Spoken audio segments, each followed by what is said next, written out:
Bonsoir à toutes et à tous. À la une de ce journal, le roi Mohamed VI du Maroc, professeur Alpha Condé, inaugure les plaines d'Afrique et procède à la signature de 2 conventions de coopération bilatérale entre Rabat et Conakry. Puis journée porte ouverte sur la police de proximité ici même dans la commune de Ratouma.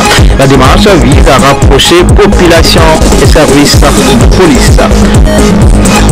Enfin, environnement avec cette ONG, puis la remise de ce outil pédagogique sur la protection de la biodiversité et l'écotourisme à 20 meilleurs élèves de l'île de Los.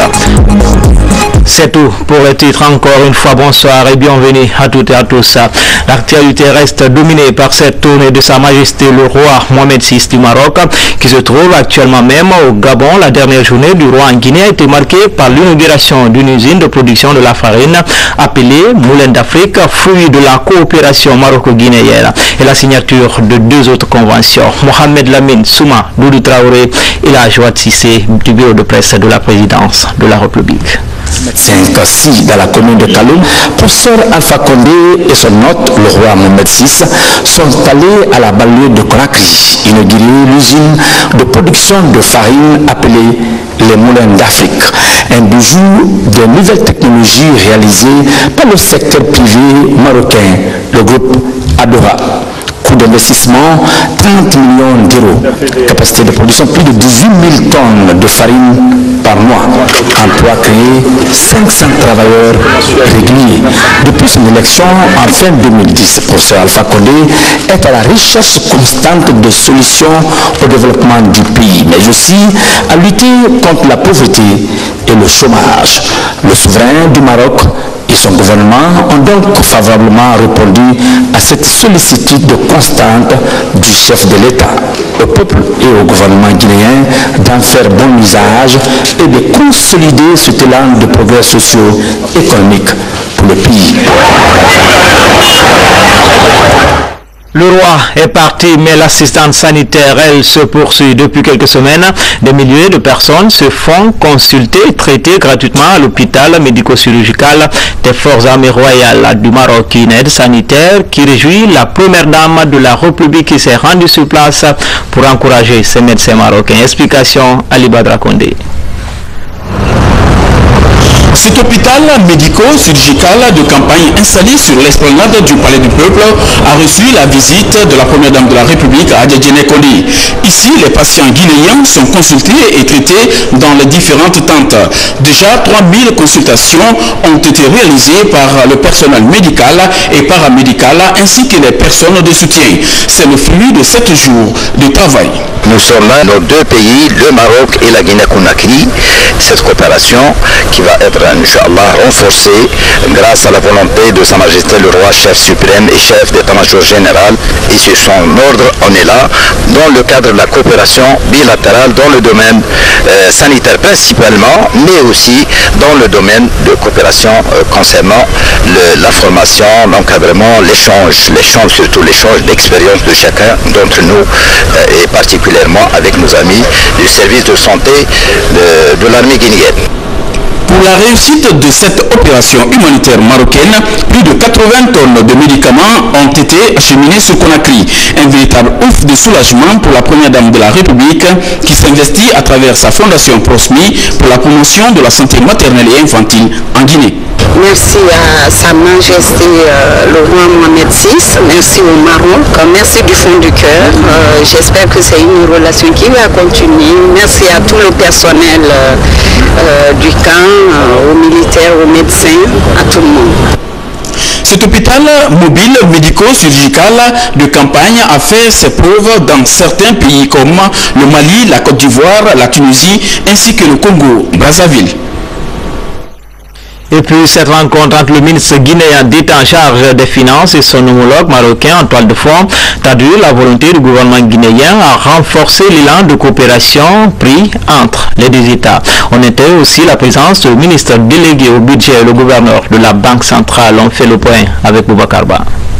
Renforcer et développer le partenariat sud-sud entre Rabat et Conakry par le biais des échanges d'idées et d'expériences, de formation, mais aussi et surtout par la création de projets fiables et intégrateurs dans les secteurs de l'agro-industrie, des infrastructures et des finances publiques.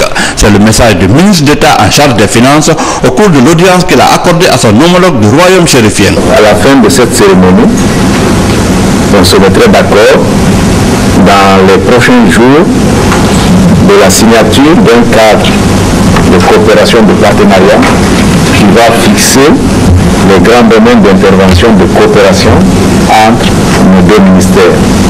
Le ministre délégué au budget et le gouverneur de la Banque centrale ont réaffirmé l'engagement du peuple et du gouvernement guinéen de travailler en partenariat avec le gouvernement marocain pour bâtir une solide coopération entre les deux pays en initiant déjà un cadre de concertation périodique permettant de définir les axes de coopération tant sur le plan économique que social. Je voudrais juste, nous avons profité de la visite royale pour signer aussi deux protocoles de coopération avec la Banque centrale populaire qui, dans le cadre de la même coopération, est représentée en Guinée depuis des années par la Banque populaire maroco-guinéenne, laquelle, à la différence des autres banques, a été installée comme fruit de la coopération bilatérale, comme volonté des deux pays à fructifier davantage leurs relations. Il ne s'agit pas uniquement d'avoir des liens de fraternité, des liens d'amitié, des liens bien entendu même spirituels, mais il s'agit d'investir ces liens et de s'appuyer sur ces liens pour réaliser et créer de véritables partenariats.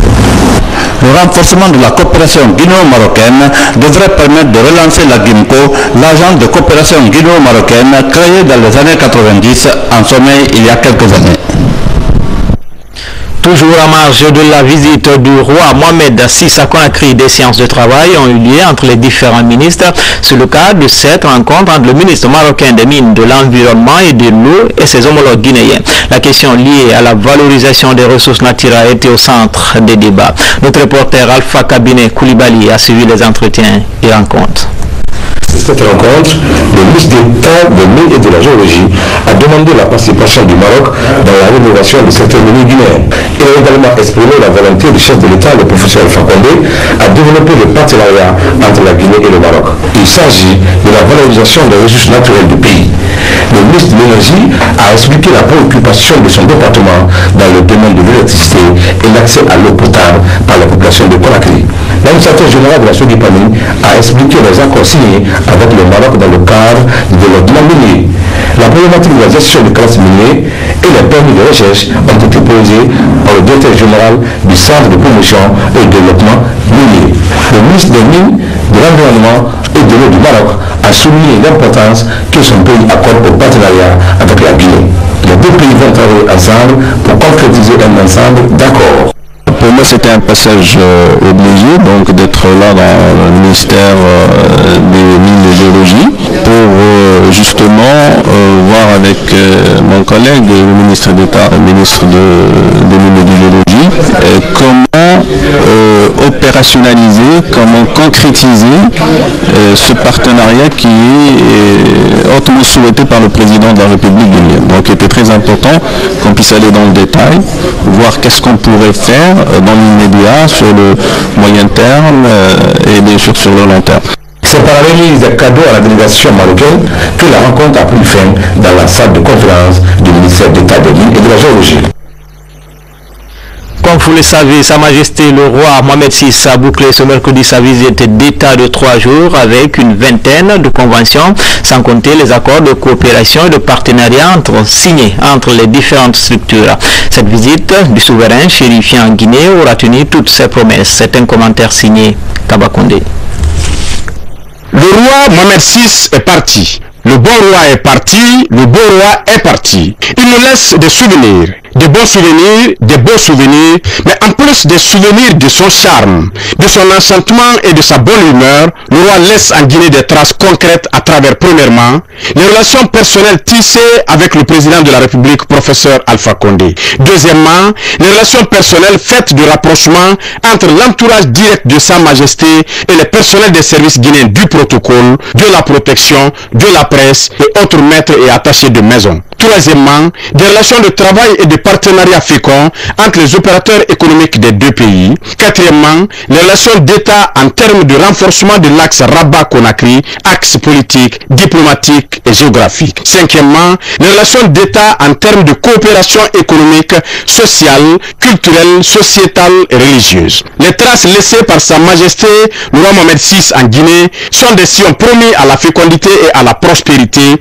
d'autant qu'ils ont immédiatement reçu les premières semences. Marocains et Guinéens ont en effet déjà mis la main à la pâte, preuve qu'aucun dossier des conventions signées ne sera logé dans des tiroirs, mais au contraire, tout constitue un ouvrage immédiatement mis sur le métier. Le roi est parti, le roi est parti, le bon roi est parti, le bon roi est parti. Le souverain marocain gardera certainement quelques bons souvenirs de son séjour au pays de Alpha Condé. Par exemple, les images de l'accueil que tous les Guinéens sans exception lui ont réservé.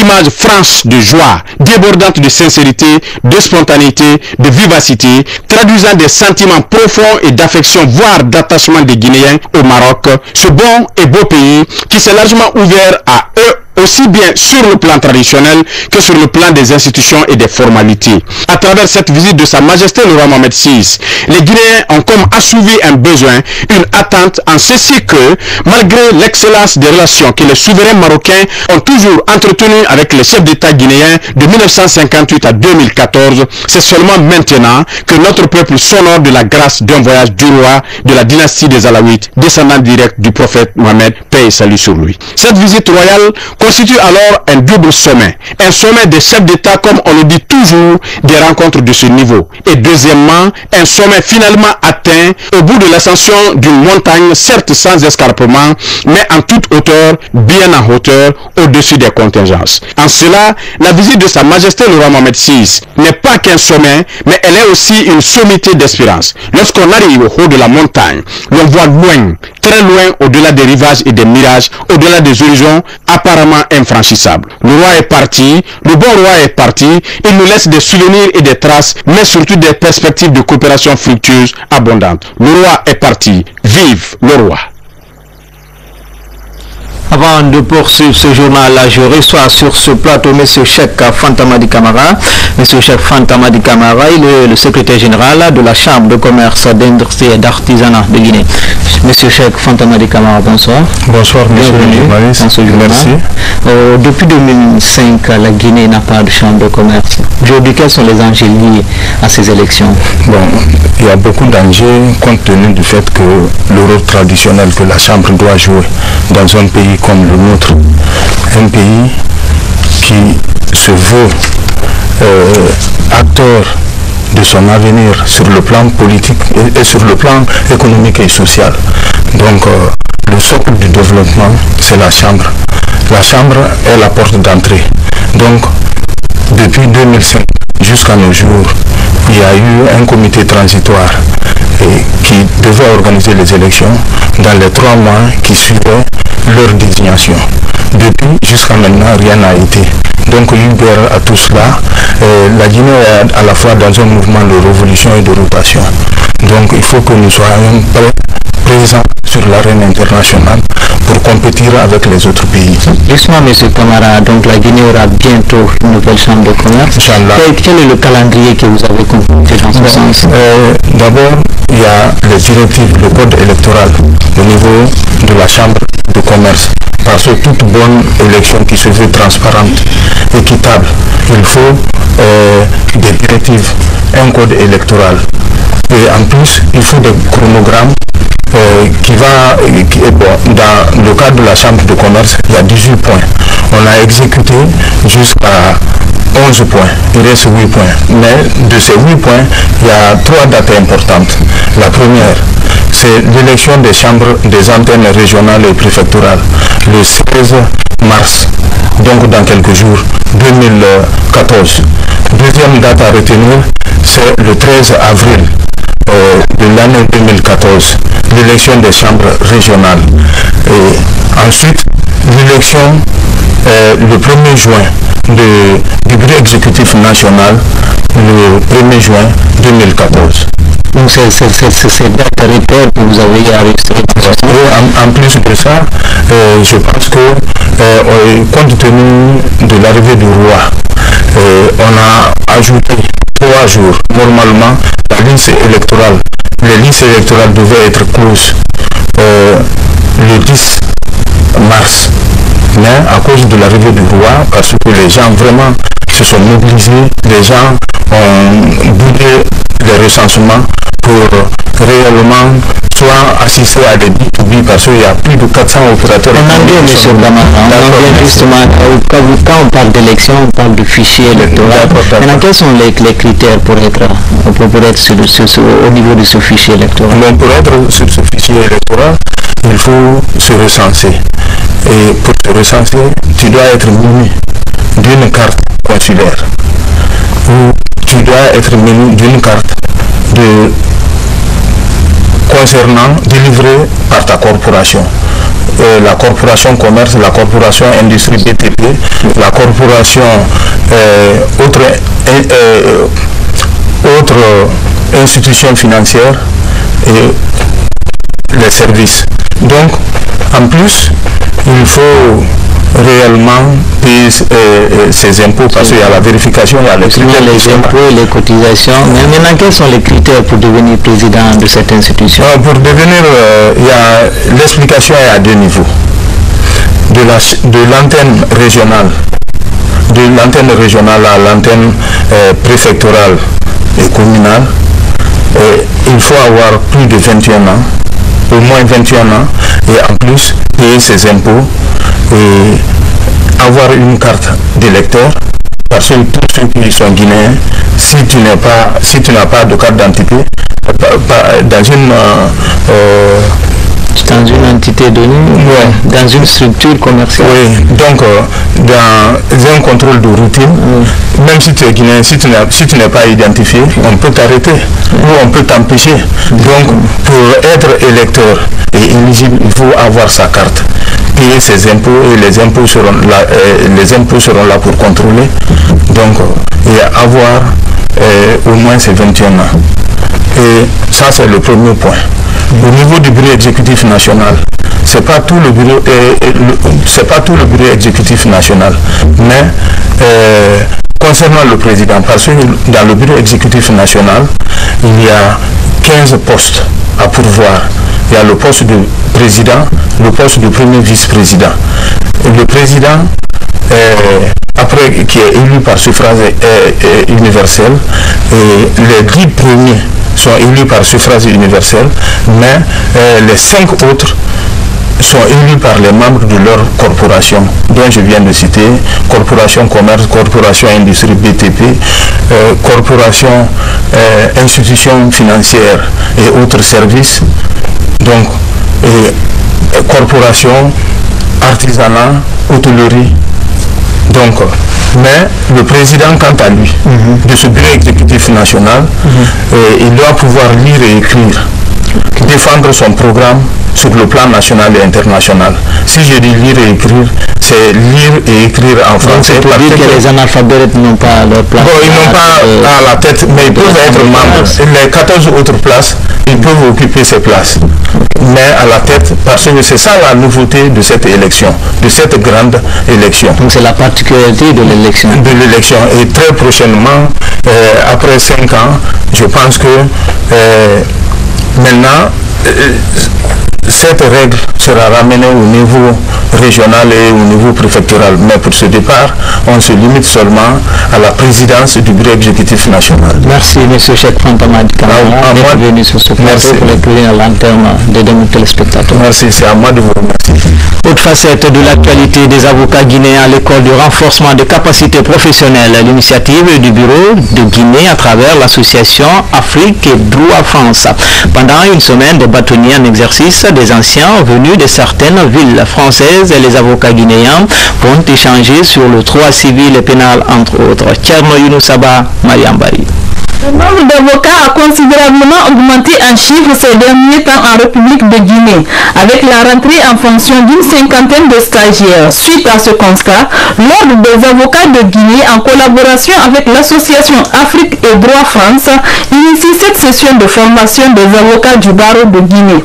La formation des avocats est une chose obligatoire. Elle est obligatoire en cela qu'elle est légale.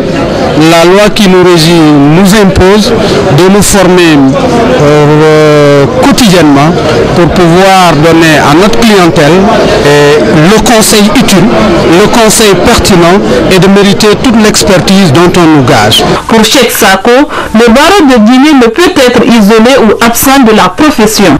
Je profite de cette tribune pour demander aux avocats de Guinée d'être professionnels, d'être accrochés à la déontologie. Sans déontologie, vous n'êtes pas avocat. C'est ça qui vous différencie des autres professionnels du droit. Ce séminaire de formation devrait s'étendre sur 6 jours. Des thèmes ayant trait à la profession d'avocat, au droit commercial, administratif, pénal, mais aussi à la procédure pénale seront débattus. Et puis ce communiqué au magistrat en poste de l'administration centrale du ministère de la Justice. Le secrétaire général du ministère d'État en charge de la Justice convoque les magistrats en poste à l'administration centrale du ministère à l'Assemblée générale des magistrats qui aura lieu demain, vendredi 7 mars 2014 à 9h précise à la salle de réunion de la chancellerie. Conakry le 6 mars 2014, le secrétaire général Moussa Kourouma.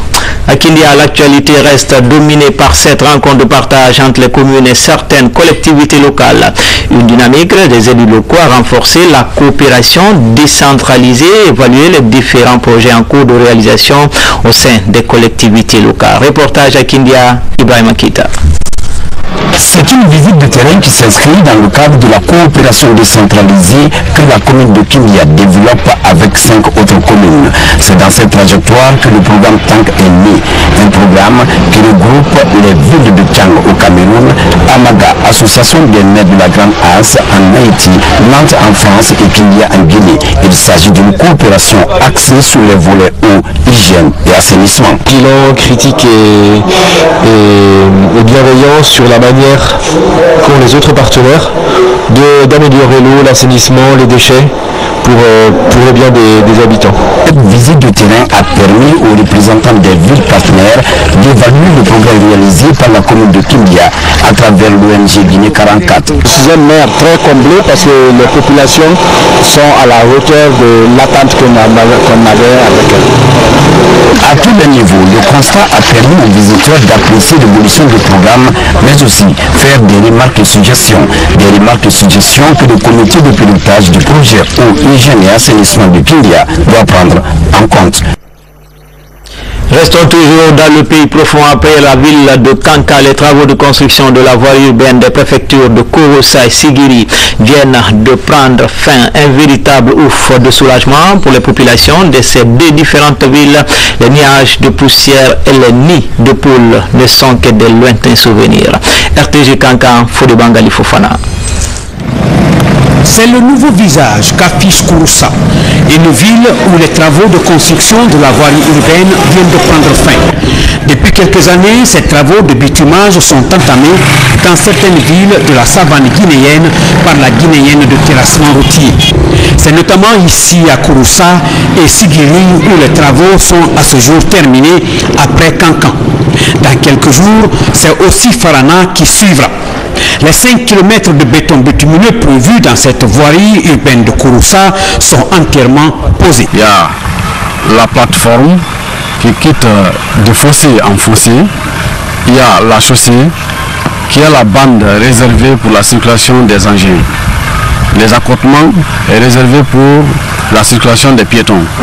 Pour ceux qui ont connu Kouroussa d'antan, une ville bien lotie mais qui baignait dans la poussière. Aujourd'hui, grâce aux efforts du gouvernement, cette sombre image s'est envolée, laissant la place à de belles et solides couches de béton bitumineux dans une ville qui s'est étendue où de nouveaux quartiers se sont formés.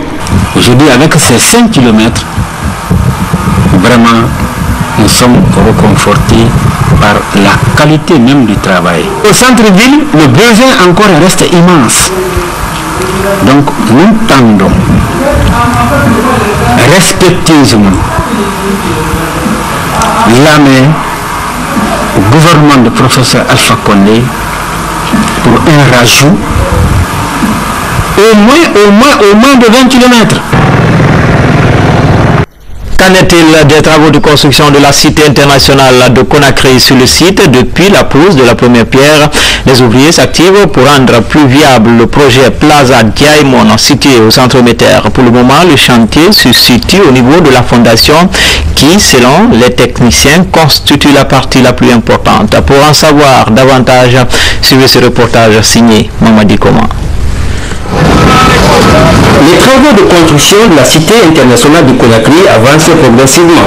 À ce jour, une importante réalisation se concrétise au niveau de la fondation sur le site de Kipé, centre émetteur. L'achèvement de cette cité permettra de donner une image encore plus moderne à notre capitale Conakry, comme promis par le responsable du projet. Personne va quitter ce jeu, venir investir 9 milliards de dollars pour reconstruire une nouvelle ville.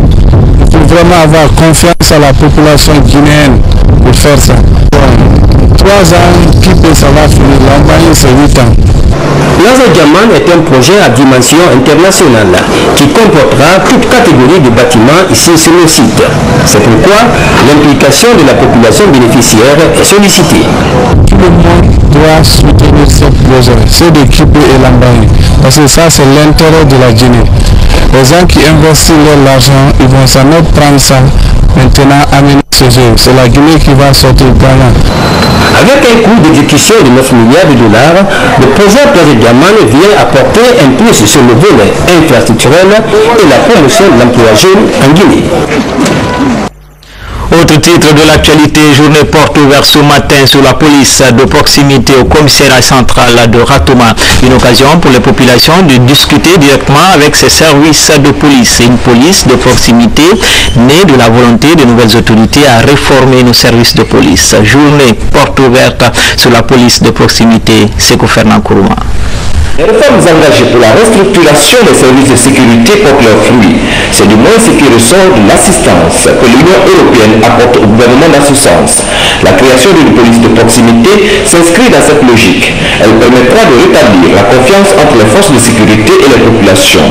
Une police qui sera un outil important pour circonscrire le banditisme qui gagne les quartiers de la banlieue. Pour y arriver, ces policiers ont été formés pour mener à bien leur mission. Nous avons réfléchi à des manières d'intervenir pour contribuer au développement du pays.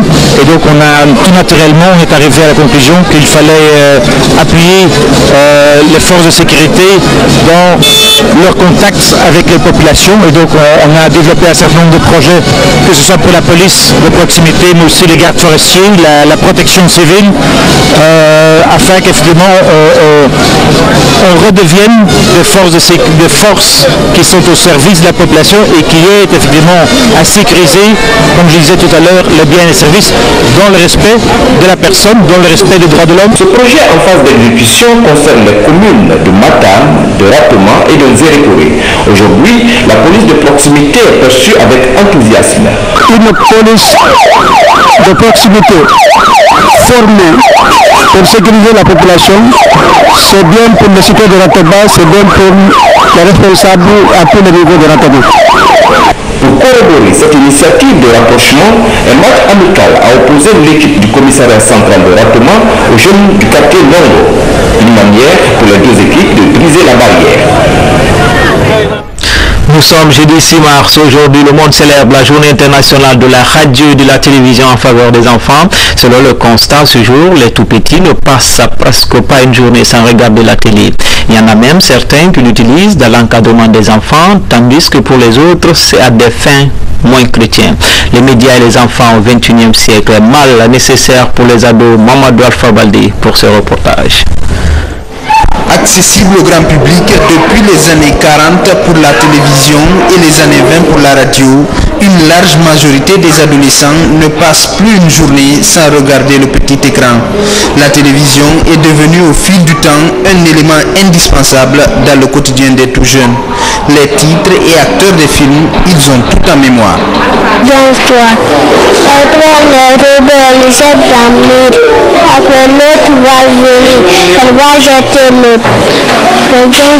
qui va venir, elle va partir dans l'avion.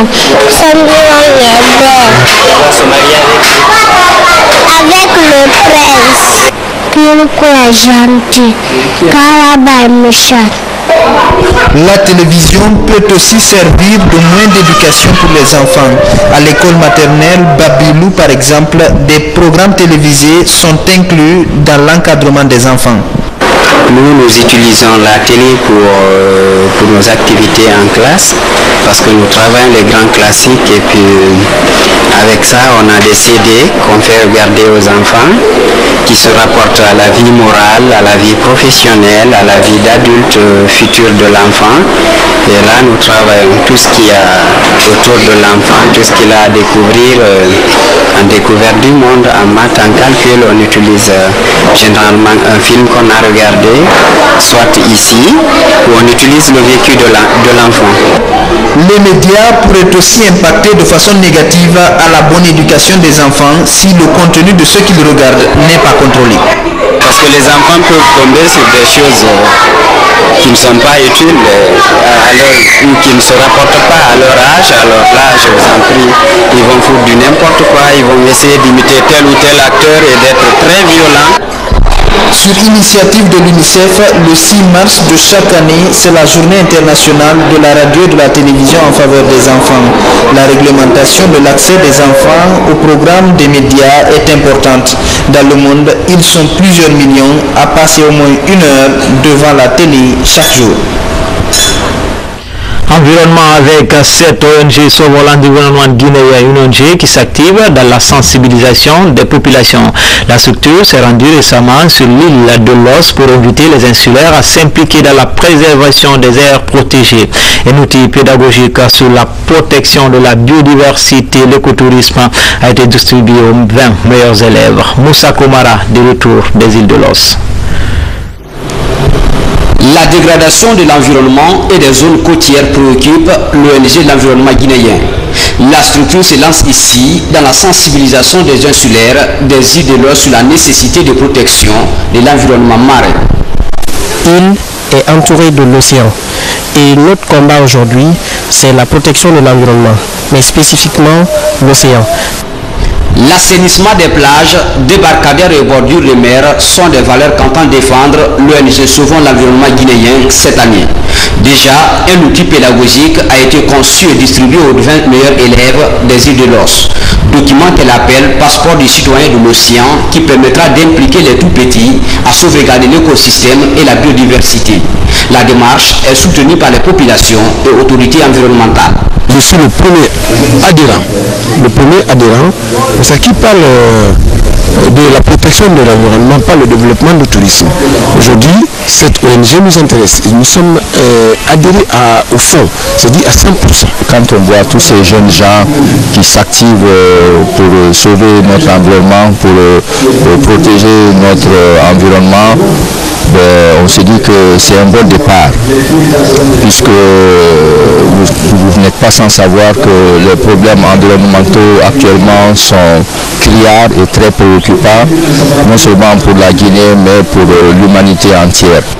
Si la Guinée est gâtée par la nature, aujourd'hui, sa gestion environnementale reste une réelle préoccupation. Partout, l'écosystème et les zones côtières sont menacées malgré l'engagement des autorités et ONG sur le terrain. Cette ONG Sauvons l'environnement guinéen caresse le rêve de changer le comportement des populations vis-à-vis de l'environnement à travers des séminaires de formation citoyenne dans tout le pays. Cette page noire, l'ancien membre du Saint-Elhadj Abdul Karim Koumbassa, décédé au Maroc de suite de maladie, a reçu les derniers hommages de ses pairs. Ce matin, son corps a été exposé au Palais du Peuple, moment pathétique et de compassion pour témoigner 50e ans de service rendu à la nation. François Lama. Il s'est éteint à l'âge de 71 ans. Elhadj Abdul Karim Koumbassa était connu par ses pairs pour sa loyauté, son sens de médiateur et de patriotisme. Il a gravé plusieurs échelons dans le secteur du tourisme et de l'autonomie avant d'être membre du CNT, Conseil national de la transition. 51 ans au service de son pays, l'exposition du corps de Elhadj Koumbassa ce jeudi au Palais du Peuple, moment pathétique et de compassion, a donné lieu à des témoignages à la dimension de l'homme et de ses mérites. C'est quelqu'un de très affable, très correct, qui aime beaucoup rendre service et qui a assumé des fonctions importantes au service de notre pays, au service de notre peuple. Une profonde tristesse. Quand on perd un ami, un frère, un compagnon, c'est des moments de plainte extraordinaires que seul Dieu peut imposer à sa créature. À deux, nous organisions depuis 1970 les banquets au Palais du Peuple. J'ai gardé un très bon souvenir de lui, un très grand organisateur, très aimable et qui a toujours accepté les critiques. Dans la gestion de la transition où il a fait montre de capacité, les témoignages sont nombreux. Je retiens de lui l'image d'un homme qui a aimé la vérité, qui a aimé son prochain, qui a aimé le travail et qui nous a organisé pour que notre commission soit l'une des commissions les plus performantes du CNT. Je retiens de lui un homme qui a mené un combat noble pour l'instauration de la démocratie et la consolidation de la paix dans notre pays. C'est un grand homme qui avait des objectifs et qui savait poursuivre les objectifs. Et ce que je retiens de lui également, c'est que c'est un homme de paix. C'est un homme de paix et c'est un grand médiateur que nous avons perdu. Ému par la qualité de la mobilisation et du soutien, la famille éplorée a remercié le chef de l'État pour sa contribution ainsi que le gouvernement, les institutions républicaines et les forces armées pour leur compassion. El Haj Abdul Karim Kumbassa, qui sera inhumé ce vendredi à Tamaransi, son village natal d'Ambouké, s'en va, laissant derrière plusieurs enfants et des veuves. À l'âme de El Haj Abdul Karim Kumbassa. Cet autre communiqué, le gouverneur de la ville de Conakry, président du conseil de ville, président de la commission régionale de sécurité, se réjouit des efforts conjugués des citoyennes et citoyens des communes de Kaloum, Dixine, Matam, Matoutou et Ratouma pour l'accueil chaleureux réservé à Sa Majesté le roi Mohamed VI du Maroc lors de son séjour à Conakry du lundi 3 au mercredi 5 mars 2014. La grandiose réception dont l'illustre et sa délégation fait l'objet résulte à n'en pas douter de l'engagement individuel et collectif des paisibles populations de la ville de Conakry.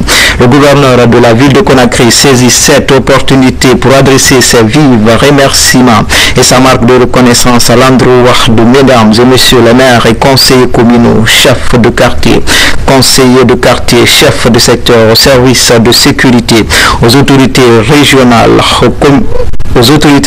et communales, publiques et privées, de l'éducation, aux autorités religieuses, à la presse, aux associations des jeunes et des femmes, aux commerçantes et commerçants, aux syndicats et aux corporations, aux musiciens, artistes et scouts, ainsi qu'à toutes les personnes de bonne volonté, connues ou anonymes, ayant contribué de près ou de loin au succès de ce grand événement. Puisse Dieu accompagner la paisible population de Conakry et tout le peuple de Guinée sur la voie du changement prôné par le chef de l'État, président de la République, professeur Alpha Condé. Vive la coopération guinéo-marocaine. Vive l'Union africaine, vive les 5 communes de Conakry, vive le professeur Alpha Condé. Conakry, le 6 mars 2014, chef de bataillon Sekouresco Kamara. Enfin, en plus bref, en sport foot, les rouges et blancs de Colère jouent ce soir contre le Raja de Casablanca au compte des 16e de finale retour de la Ligue des champions africaines. Au match aller, le Royal Athletic Club avait gagné sur le score de 1-0. C'est tout pour Guinée Info. À demain, même heure, même chaîne, avec toujours le même plaisir.